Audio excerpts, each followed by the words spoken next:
আসসালামু আলাইকুম দর্শক বন্ধুরা, আজকে আমরা আছি কেমন বাংলাদেশ চাই আমরা এর ৩৬তম পর্বে। আজকে আমাদের সাথে অতিথি আছেন যিনি সদস্য বাংলাদেশ জাতীয়তাবাদী দলের জাতীয় নির্বাহী কমিটির, যিনি প্রতিষ্ঠাতা সভাপতি বাংলাদেশ জাতীয়তাবাদী দল সুইডেন এবং জাপানের, যিনি বর্তমানে আহ্বায়ক হিসাবে আছেন বাংলাদেশ জাতীয়তাবাদী দল সর্ব ইউরোপ শাখার, এবং যিনি প্রধান উপদেষ্টা দি টাইমস অফ ঢাকা, জনাব সবার পরিচিত জনাব মহিউদ্দিন আহমেদ ঝিন্টু। আমরা উনাকে ঝিন্টু ভাই হিসাবেই খুব ভালোভাবে চিনি। ধন্যবাদ ঝিন্টু ভাই, আপনার ব্যস্ত সময়ের ভিতরে কেমন বাংলাদেশ চাই আমরা এই অনুষ্ঠানে আপনি আমাদেরকে সময় দিয়েছেন। সেজন্য আমি আপনার প্রতি কৃতজ্ঞ এবং আপনাকে আবারও ধন্যবাদ জানাচ্ছি এবং শুভেচ্ছা জানাচ্ছি আমাদের অনুষ্ঠানে উপস্থিত হওয়ার জন্য। আসসালামু আলাইকুম, ধন্যবাদ স্নিগ্ধ আপনাকে। আমি যারা আমাদের অনুষ্ঠান দেখছেন তাদের সবাইকে আমি আমার দলের পক্ষ থেকে এবং প্রবাসের পক্ষ থেকে সালাম জানাচ্ছি। আসসালামু আলাইকুম। জিন্টু ভাই, আজকে আপনি জানেন, আপনাকে আমরা কথা বলছিলাম যে আজকে আমাদের অনুষ্ঠানটার আলোচ্য বিষয় যেটা রেখেছি সেটা হচ্ছে যে রাজনীতিতে শৃঙ্খলা, শিষ্টাচার, বাকস্বাধীনতা ও গণতন্ত্র নিয়ে। আপনি অবগত আছেন গত কয়েকদিনে যে আমাদের রাজনৈতিক পরিস্থিতি যেদিকে যাচ্ছে, আমাদের বাংলাদেশের নবীন রাজনৈতিক দল যেটা আছে এনসিপি, যাদের কিছু লোকজন আম আ বাংলাদেশের ২৪-এর যে গণঅভ্যুত্থানটা হয়েছিল তার সামনের সারিতে ছিল। তারা পরবর্তীতে রাজনৈতিক দল গঠনের সিদ্ধান্ত নিয়েছে।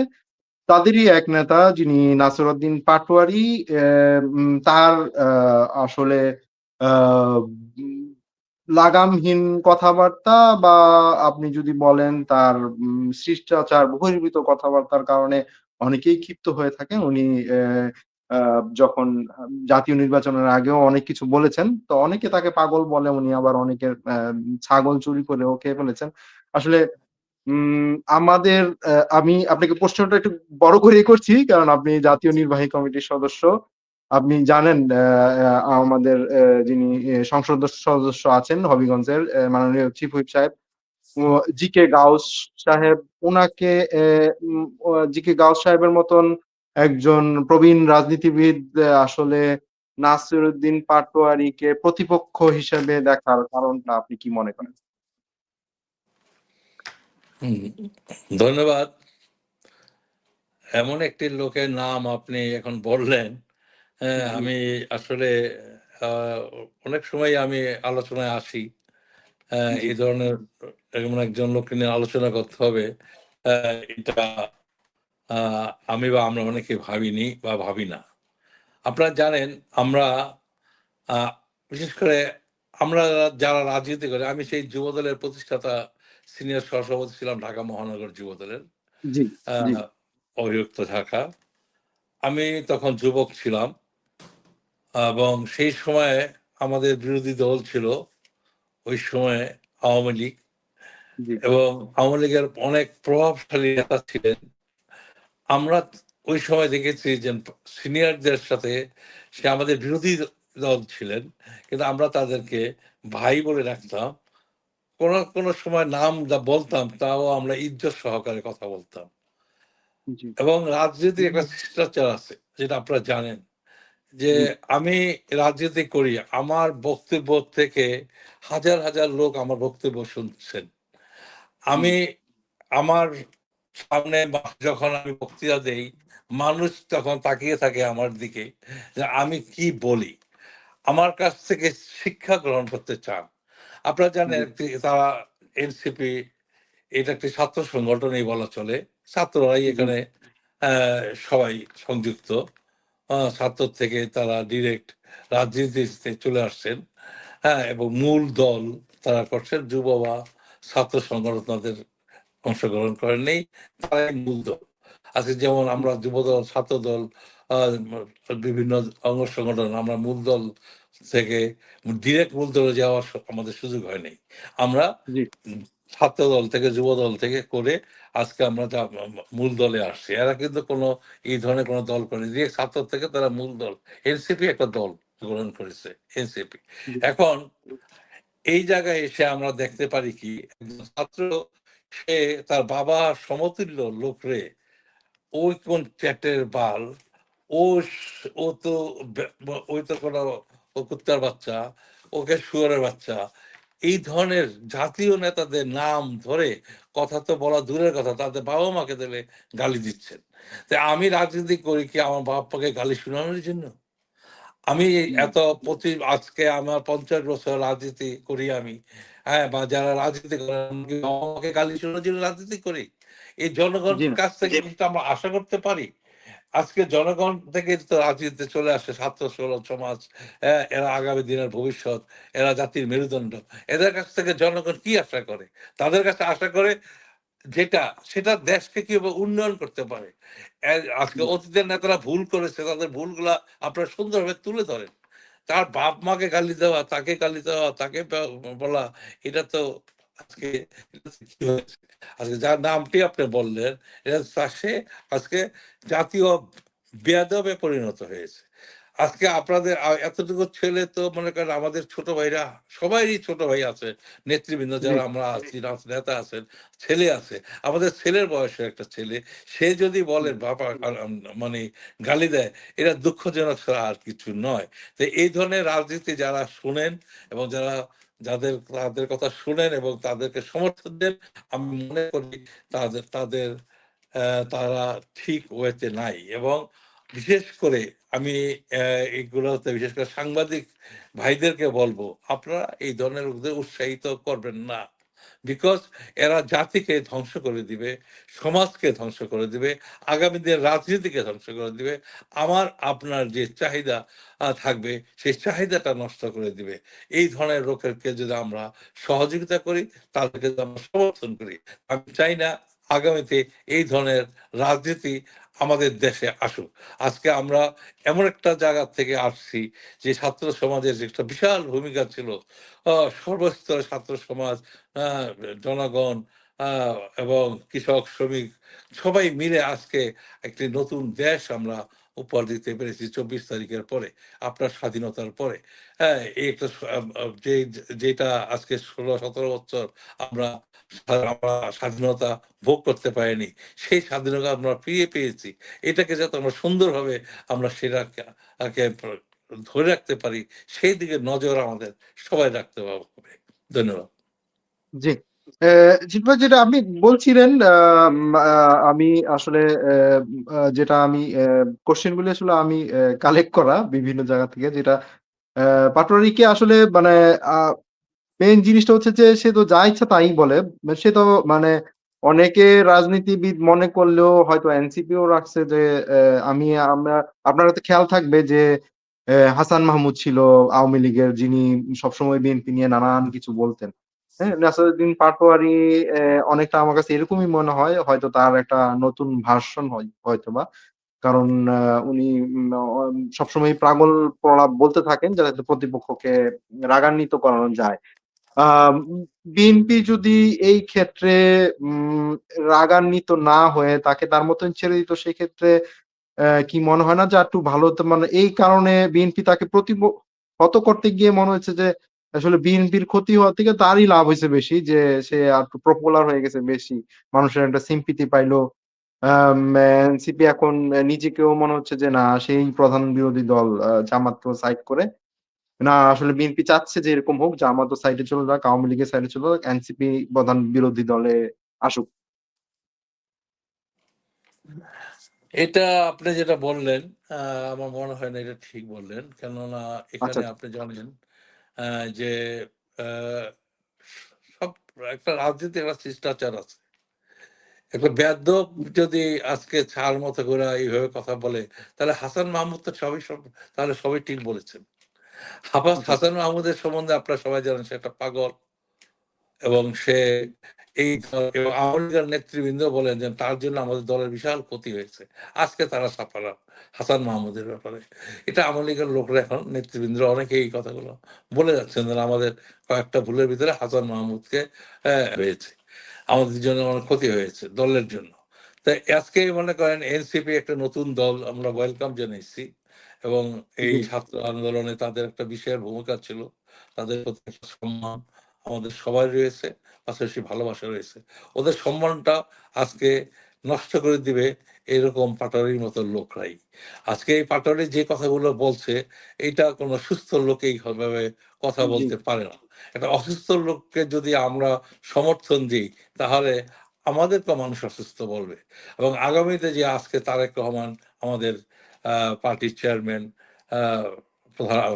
প্রধানমন্ত্রী, তিনি আজকে দেশটাকে যেভাবে গড়ে তোলার জন্য যেভাবে সকাল বিকাল রাত চেষ্টা করে যাচ্ছেন, বরঞ্চ তাকে আমাদের সহযোগিতা করতে হবে। এবং তার যদি কোনো ভুল থাকে, সে ভুলটাকে তুলে ধরতে হবে, যেন আপনাকে এইটা আমার মনে হচ্ছে ভুল, আপনি এটাকে আরো অন্যভাবে দেখেন, করেন।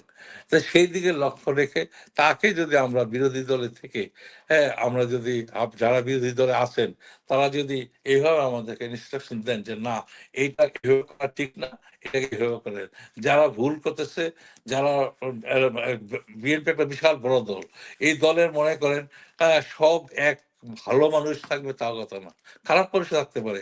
তাদের তাদের রূপটাকে আপনার সামনে তুলে ধরেন, যেমন অমুক ডিস্ট্রিক্টের অমুক নেতা আজকে এই কাজগুলো করতেছে, প্রমাণ সহকারে আপনাকে তুলে ধরেন, তাহলে দেখেন গভর্নমেন্ট সেটার উপর অ্যাকশন নিচ্ছে কিনা। আপনি জানেন বিএনপির এবং যুবদল, ছাত্রদল, শ্রমিক দল, স্বেচ্ছাসেবক দল, এদের কত কয়েক হাজার লোককে বিএনপি থেকে বহিষ্কার করা হয়েছে।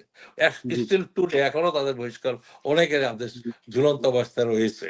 কেননা আমরা যখন দেখতে পাচ্ছি 5 তারিখের পর থেকে এদের অনেকেই মনের জিদে, দুঃখে, কষ্টে, হ্যাঁ, যারা অত্যাচার করছে তাদের উপর ঝাঁপায় পড়েছিল, সেই জায়গার জি পরিপ্রেক্ষিতে আজকে তাদের উপরে এটা আমরা অন্যদিকে না দেখে আমরা এটা অন্যায় দেখেছি, অন্যায় প্রতিভাব হিসেবে তাদেরকে দলকে বহিষ্কার করা হয়েছে।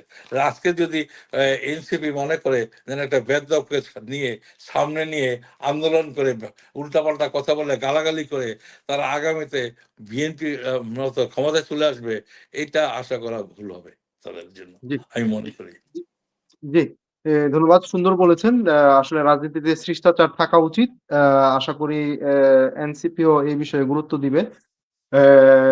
মা এবং তারা একটা কথা বলেছে অলরেডি যে আসলে তারা তাদেরকে বেয়াদব বলাতে তারা বলছিল যে আদবের সাথে তো শেখ হাসিনা যায়নি। আমরা আসলে ওই দিনগুলি আর ফিরে আসতে চাই না। আশা করি তারাও রাজনীতিতে এ সুস সুশৃঙ্খল একটা পরিবেশ তারা ফিরিয়ে আনবেন। অযথাই আসলে রাজনৈতিক শৃঙ্খলা নষ্ট করা এটা আমরা তাদের জন্যও ভালো না, দেশের জন্যও ভালো না। যারা যদি দেশের ভালো চেয়ে থাকেন, সেই হিসাবে তারাও এই শৃঙ্খলাগুলি মেনে চলবেন আশা করি। জিটু ভাই যেটা আপনি বলছিলেন যে বিএনপি এত একটা বড় দল, এই দলেও বিশৃঙ্খলা আছে। যদি বিরোধী দলগুলি তাদেরকে এগুলি নোট করে আপনাদের কাছে দেয়, প্রধানমন্ত্রী বা দলীয় চেয়ারম্যানের কাছে যদি দেয়, আপনি জেনে থাকবেন বিএনপিতে আসলে এখনো কিন্তু আমরা কিছুদিন আগেও দেখেছি যে কোন দলে এখনো মানুষ মারা যাচ্ছে, বিএনপির ভিতরে কর্মীরা মারা যাচ্ছে। অ্যাম যেটা আমরা আশা করেছিলাম যে বিএনপি ২/৩ ভোটে নির্বাচিত হওয়ার পরে এই জিনিসটা অনেকটাই কমে যারা পুরাতন আছেন তাদেরকে না দিয়ে নতুন অনেককেই তার বিভিন্ন পদে দিয়েছেন, জেলা পরিষদে দিয়েছেন, কাউকে প্রশাসক বানিয়েছেন, ইউনিয়ন পরিষদে। নানানভাবে চেষ্টা করেছেন দলীয় সবাইকে খুশি করার জন্য। তারপরও দেখা যাচ্ছে যে অ্যা প্রত্যেকটা জেলাতেই একটা বিরোধী দল হচ্ছে, তাদের ভিতরে গ্যাঞ্জামে এরকম হতাহতের পর্যায়ে পর্যন্ত চলে যাচ্ছে, সেটাকে বন্ধ করা যাচ্ছে না কেন? আমার মনে হয় ওই পর্যায়ে আমরা এখনো যাইনি, বা দেশে এরকম পর্যায়ে এখনো আসেনি। আপনারা জানেন পদ তো খুব একটা থাকে না। যদি মনে জি, করেন প্রেসিডেন্ট, সেক্রেটারি, ২টা পদ একটা ডিস্ট্রিক্টে, কিন্তু নেতা আছে ১০ জন। ১০ জনের ভিতরে তো কোন দল একটু থাকবেই, রাগ থাকতে পারে, অভিমান থাকতে পারে, প্রতিবাদ থাকতে পারে, সেখানে কিছুটা তো ওরকম আসবেই। কিন্তু এখন যত আমি বাংলাদেশে থাকি, আপনি দেখেন কোথায় মানে এই ধরনের এরকম বড় ধরনের গন্ডগোল হয়েছে, হ্যাঁ, এবং বরঞ্চ যারা গন্ডগোল করার চেষ্টা করেছেন, হ্যাঁ, তাদেরকে নিচু লেভেলের নেতৃবৃন্দই তাদেরকে বুঝানোর পরে সেরা সমস্যার সমাধান হয়েছেন। হ্যাঁ, এবং ফিউচারে আমাদের রাজনৈতিক অবস্থাটা কোথায় যাবে সেটা নিয়ে আমরা চিন্তা করছি, এবং আগামীতে দলকে যাতে সুসংগঠিত করা যায় সেদিকেও দল চিন্তা করছেন। হ্যাঁ, প্লাস প্রশাসনিক দিক থেকে যেগুলো দলের যারা যারা যেখানে তাদের যোগ্যতা পড়ে তাদেরকে দেওয়া হচ্ছে, হ্যাঁ সেটা আমরা দেখছি, আপনারা দেখছেন। তা আমার মনে হয় না এমন কোনো ঘটনা উল্লেখযোগ্য আছে বাংলাদেশে দলের জন্য অথবা প্রশাসনিকভাবে। আমাদের কার্যক্রম মাত্র 5 মাস সরকার, এর ভেতরে কিন্তু কার্যক্রমগুলো আস্তে আস্তে আমরা এগিয়ে নিয়ে যাচ্ছি। জি। জিতু ভাই, আপনি দীর্ঘদিনের রাজনৈতিক অভিজ্ঞতা, আ আওয়ামী লীগের সাথে দীর্ঘদিন যে প্রতিপক্ষ হিসেবে রাজনীতি করেছেন। যদি শেখ হাসিনা সত্যিই ডিসেম্বরে ফিরে আসে, বাংলাদেশের পরিস্থিতি কেমন হবে বলে আপনি মনে করেন? আজকে যদি বলতে হয়, আপনারা জানেন যে আওয়ামী লীগের আওয়ামী লীগ স্বৈরাচারী সরকার ছিল, পাশাপাশি গণতন্ত্রকে হত্যা করেছিল। এবং এটাও আমি বলবো যে আওয়ামী লীগের সংগঠন প্রতিটা ঘরে ঘরে এবং প্রতিটা ইউনিয়ন ওয়ার্ডে, ইউনিয়নে, থানায়, ডিস্ট্রিক্টে তারা খুব প্রভাব ছিল। সেই জায়গা থেকে তাদেরকে জনগণ বিতাড়িত করেছেন। আজকে তারা তাদের দলকে নিষিদ্ধ ঘোষণা করা হয়েছে। একটা নিষিদ্ধ দলের প্রধান যদি দেশে আসে তাকে আইন মেনেই আসতে হবে, এবং আইনের বাইরে কেউ নাই। সে যদি আসেন তাহলে তাকে অবশ্যই তাকে আইনি অনুযায়ী তাকে কেন্দ্রীয় কারাগারে যেতে হবে। সেখান থেকে তিনি গভর্নমেন্টের কাছে, বিশেষ করে প্রেসিডেন্টের কাছে ক্ষমা চেতে পারেন, অথবা তিনি আইনি প্রক্রিয়ায় তার কেসটাকে তিনি লড়তে পারেন, যাতে আমি আইনি প্রক্রিয়াতে আমার যে রায় দেওয়া হয়েছে সেটাকে সে প্রমাণ করতে হবে, আইনি প্রক্রিয়া নিতে হবে। এসেই যেমন তাকে প্রধানমন্ত্রী বানিয়ে দিব, আসলেই তাকে জিন্দাবাদ দিয়ে ঘরে তুলে নিব, এই বাংলার জনগণ এটা করবে না, এটা মেনে নিবে না, এবং বিএনপি এটা মেনে নিবে না। বিএনপি এটা করতে দেবে না ইনশাল্লাহ, আমি মনে করি। জি। আমরাও আশা করব যে আসলে আওয়ামী লীগ প্রবাসে বসে যে স্বপ্নটা দেখছে, তার আসলে বাস্তবিক কোনো ভিত্তি নাই। আমরাও চিন্তা করব যে আসলে তারা যেন বাস্তবিক চিন্তা করেন। জিটু ভাই, আপনি দীর্ঘদিন প্রবাসে আছেন। প্রবাসীদের দুঃখ কষ্টগুলি আপনি দেখেছেন, নিজেও প্রবাসে আছেন। আ আমি আপনার মাধ্যমে আমি দীর্ঘদিন যাবৎ প্রবাসীদের নিয়ে কাজ করে যাচ্ছি। প্রবাসীদের নানান সুবিধা-অসুবিধা তো আছেই। যেমন এম্বাসিতে মা সুবিধাগুলি বাড়ানোর ক্ষেত্রে, প্রবাসীদের ন্যাশনাল আইডি কার্ড, জন্ম নিবন্ধনের কাজগুলি সুন্দরভাবে করার ক্ষেত্রে প্রবাসীদের নানান দাবি-দেওয়া সবসময়ই আছে। আপনিও হয়তো কোনো সময় পাসপোর্ট বা অন্য কিছু করার ক্ষেত্রে কোনো সমস্যায় পড়ে থাকতে পারেন। এগুলির পাশাপাশি তো আরেকটা জিনিস আছে যে প্রবাসীরা তার ভবিষ্যৎ জীবনটাকে সিকিউর করার জন্য অনেক সময় প্রবাসীদের পেনশন স্কিমের কথা, যেটা গত সরকারের সময় ওয়ার্ল্ড ব্যাংকের চাপে সরকার একটা প্রবাসীদের পেনশন স্কিমের কথা চালু করেছিল। এটা বর্তমান কি অবস্থায় আছে এটা আমরা জানি না। আরেকটা যেটা জিনিস, আমি বিভিন্ন দেশের প্রবাসীদের সাথে কথা বলি যারা তৃণমূল আ প্রবাসী আছেন, যারা খেটে খাওয়া মানুষ, তাদের থেকে একটা জিনিস বুঝতে পেরেছি যে প্রবাসীরা চান যে কোন কিছুতে ইনভেস্ট করতে, সিকিউর ইনভেস্টমেন্ট। সেটা হইতে পারে যদি বাংলাদেশ সরকারের পক্ষ থেকে অ্যা যদি প্রধানমন্ত্রী জনাব তারেক রহমান উদ্যোগী হয়ে প্রবাসী কল্যাণ মন্ত্রণালয়ের আন্ডারে কোন কোম্পানি খোলার উদ্যোগ নেন, সেই ক্ষেত্রে প্রবাসীরা যদি শেয়ার হোল্ডার হয়, হইতে পারে সেটা ৳৫০,০০০ করে, হইতে পারে সেটা ৳১,০০,০০০ করে। আমরা প্রায় ২.৫ কোটি প্রবাসী প্রবাসে আছি। তারাও যদি ১,০০,০০,০০০ লোক, ৫০,০০,০০০ প্রবাসীও যদি ইনভেস্ট করে, তাহলে হিউজ একটা অ্যামাউন্ট হয় আরকি। সেটা দিয়ে বাংলাদেশের উন্নয়ন প্রজেক্ট গুলি করা সম্ভব। আমরা অনেক সময় দেখা যাচ্ছে নানান রকম দাতা সংস্থা থেকে অর্থনৈতিক সহায়তাগুলি নেই, যেগুলির আবার ইন্টারেস্ট দিতে হয়। প্রবাসীদের ক্ষেত্রে সেই ইন্টারেস্টটা দিতে হবে না। প্রবাসীদের ক্ষেত্রে সেই টাকাটা আপনি যদি সাপোজ আপনি যদি বিদ্যুৎ উৎপাদনে এটা সোলার প্যানেল ফিক্সের জন্য যদি ইউজ করেন টাকাটা, সেক্ষেত্রে যে বিদ্যুৎটা উৎপাদন হলো সেটা বিক্রি করে যে লাভটা হয় সেটার একটা অংশ আপনি প্রবাসীদেরকে ডাইরেক্ট অ্যাকাউন্টে পাঠায় দিতে পারলেন। সেক্ষেত্রে প্রবাসীদেরও একটা ইনকাম হলো। তার আ দেশেরও ভালো হলো। দেশ সুদ নিয়ে আপনাকে ঋণ নিয়ে আপনাকে কোনো উন্নয়ন প্রজেক্ট করতে হচ্ছে না। এই ধরনের কোনো প্রস্তাবনা আপনি কি এ জনাব তারেক রহমানের কাছে পৌঁছাবেন কিনা? আ যদি আপনিও এই ক্ষেত্রে এম অ্যা আপনি এই উদ্যোগী হয়ে এই জিনিসটা করেন, তাহলে প্রবাসীরা আসলে আপনার প্রতি কৃতজ্ঞ থাকবে। বিষয়টা আসলে আপনি কি মনে করছেন আরকি? যে আমি যেটা আপনাকে বললাম, এটা কি আদৌ পসিবল কিনা? ধন্যবাদ স্নেগ্ধ। আ এখানে আমাদের একটি প্রোগ্রাম আমাদের বিএনপির হাতে রয়েছে। এ ব্যাপারে ফাইন্যান্স মিনিস্টার সহ আ আমাদের প্রাইম মিনিস্টার এই ব্যাপারে মিটিং করেছিলেন। এটুকু আমি জানি যতটুকু। প্রবাসীদের জন্য একটি ব্যাংক, প্রবাসী ব্যাংক, এই ধরনের একটি ব্যাংক চালু করা এবং প্রবাসীদের অ্যাকাউন্ট থাকবে। তারা প্রবাসে বসে ডিরেক্ট ওই অ্যাকাউন্টে টাকা জমা দিতে পারবেন এবং তারা দেশে এবং প্রবাসে টাকা উঠাতেও পারবেন। দেশে এবং তাদেরকে তখন হুন্ডির মাধ্যমে টাকা পাঠাতে হবে না। তাদেরকে কোনো ব্যাংকের মাধ্যমে টাকা পাঠিয়ে আবার ব্যাংকে থেকে টাকা উঠাতে হবে না। টাকা যাকে নমিনি করে দেওয়া হবে বাংলাদেশে, সে টাকা উঠাতে পারবে ১ জন বা ২ জন, অথবা আ তিনি নিজেও টাকা উঠাতে পারবেন এবং একটা সময়ে এই টাকা যদি তিনি ইনভেস্ট করতে চান, সেই ইনভেস্টটা তিনি এই প্রবাসী ব্যাংক ওই টাকাটা ইনভেস্ট করবে, একটা ইন্ডাস্ট্রি করবে। এখানে শুধু এই টাকাটা শুধু প্রবাসীদের জন্যই এই ইনভেস্টমেন্টটা হবে। এখানে অন্য কাউ এখানে টাকা ইনভেস্ট করতে পারবে না। শুধু প্রবাসীরা ইনভেস্ট করবে। এখন আপনার টাকার পরিমাণ যদি থাকে অ্যা ৫০,০০,০০০, আপনি ৫০,০০,০০০ টাকা বেনিফিট পাবেন। আমার যদি ১০,০০,০০০ টাকা এখানে ইনভেস্টমেন্ট থাকে, আমি ১০,০০,০০০ টাকার আমি বেনিফিট পাবো। কিন্তু এমন একটি প্রতিষ্ঠান সৃষ্টি করতে হবে, যে প্রতিষ্ঠান থেকে বেনিফিট আসবে, কোন লস হবে না। এবং লস জি, হলে তারপর দেখা যাবে সেই যে তার কষ্টের টাকাটা আ লস হয়ে যাচ্ছে, অথবা এই টাকাটা কেউ মেরে নিয়ে যাওয়ার চেষ্টা করতেছে, সেটাও নেওয়া যাবে না।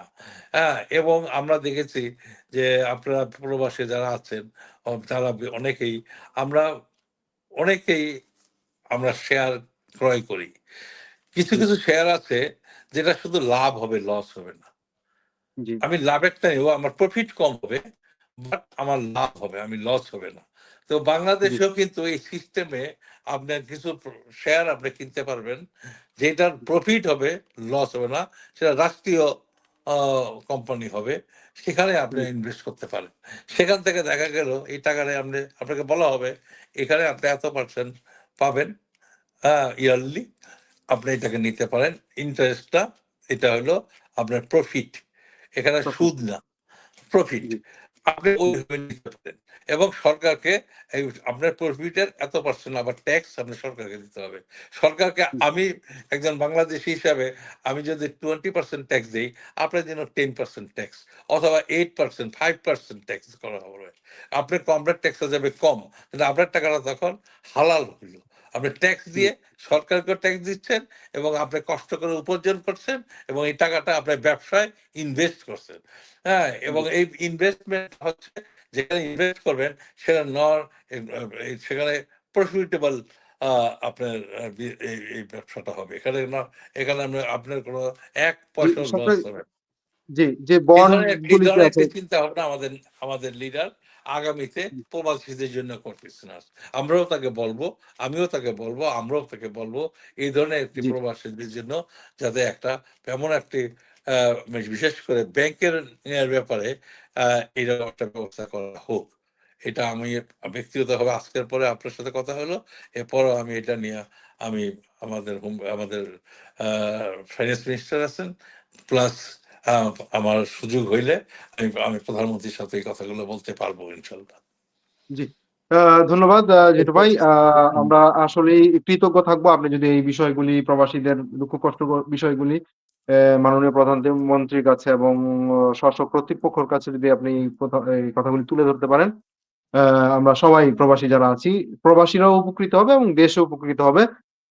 জিন্টু ভাই ধন্যবাদ আপনাকে। আপনি আপনার ব্যস্ত সময়ে সময় দিয়েছেন। আমি আশা করব আ আ দর্শক বন্ধুরা আপনারা জিন্টু ভাইয়ের কথা শুনছিলেন এতক্ষণ। আমরাও চাই সবসময় বাংলাদেশের নাগরিক হিসেবে বাংলাদেশের রাজনীতিতে শৃঙ্খলা ফিরে আসুক, শিষ্টাচার থাকুক। বাক স্বাধীনতা তো আছে, বাক স্বাধীনতারও একটা ধরন থাকা উচিত। আপনার বাক স্বাধীনতা আছে বলে যে আপনি যা খুশি যাকে যখন যাকে খুশি তাকেই যা খুশি তা বলবেন সেটা যাতে না হয়। বিরোধী দল আশা করব বিরোধী দলের ভূমিকাটা পালন করবে সুন্দরভাবে। দেশ গঠনে সাহায্য করবে বর্তমান সরকারকে। দেশে এখনো ওই ধরনের বিরোধী করার মতন কোনো কিছু ঘটে যায়নি। নতুন সরকারের মাত্র ৫ মাস হয়েছে। আপনারা আশা করব আপনারাও একটি সুশৃঙ্খল দল হিসেবে জাতির সামনে নিজেদেরকে প্রতিষ্ঠাতা করবেন এবং আ বাস্তবসম্মত জিনিস নিয়ে কথা বলবেন। ধন্যবাদ আবারও জিন্টু ভাই। ধন্যবাদ। ভবিষ্যতেও আমরা আমরা আ আরো কথা বলব নানান বিষয় নিয়ে। অ্যা ভালো থাকবেন। শুভরাত্রি। ধন্যবাদ যারা আজকে আমাদের এই প্রোগ্রামটা দেখলেন, তাদের সবাইকে আমি আন্তরিক ধন্যবাদ জানাচ্ছি। আর আমি আপনাকে অনেক ধন্যবাদ জানাচ্ছি যে আপনি একটি সুন্দর প্রোগ্রাম সাধারণ জনগণের, বিশেষ করে বাংলাদেশের মানুষের উপহার দেওয়ার জন্য। ধন্যবাদ সবাই, আপনাদের সবাইকে সালাম। ওয়ালাইকুম আসসালাম।